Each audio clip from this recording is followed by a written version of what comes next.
customary international law that determines the borders of newly emerging states at their moment of independence. It is called uti possidetis juris.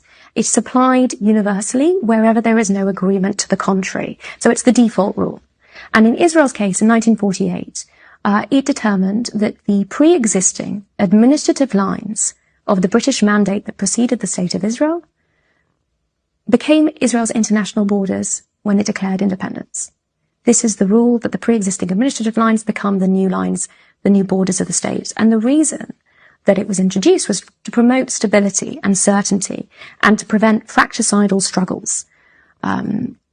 The International Court of Justice outlined these justifications for it when it recognized that it had become established. It was introduced in the 19th century, applied in South America with the withdrawal of the Spanish.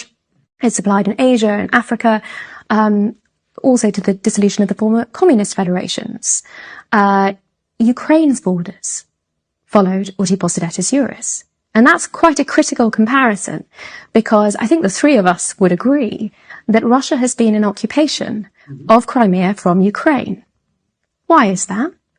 Because Crimea was part of Ukraine according to the rule of uti possidetis juris at Ukraine's formation.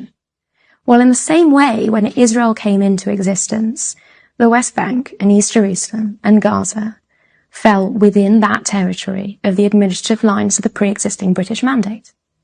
Now, that's critical, because immediately in this war of annihilation that I've described, Jordan occupies the West Bank and East Jerusalem from Israel, and Egypt occupies Gaza. And that occupation ended in 1967 when Israel recovered that territory.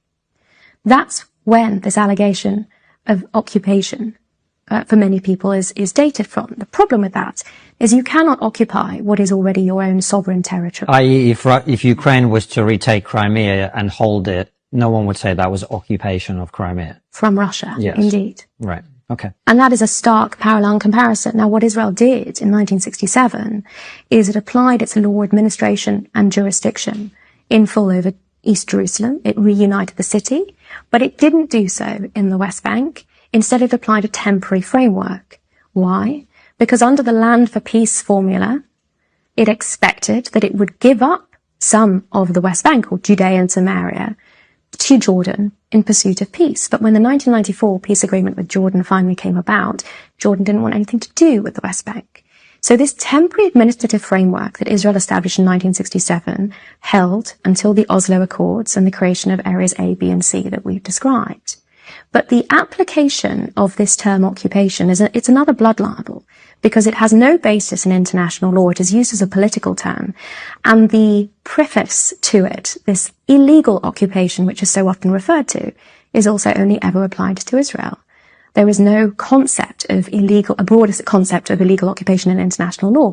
And in all the instances, situations of real occupation, in the context of which is envisaged by the Geneva Conventions, and the context of, the real transfer of populations, in Cambodia, Vietnam, in Nagorno-Karabakh, in, Northern Cyprus, none of these cases has this allegation of illegal occupation or illegal settlements even been advanced. So this is another example of a modern blood libel being deployed against Israel in order to shape the discussion, in order to shape the international politics and diplomacy, in order then to put pressure on Israel.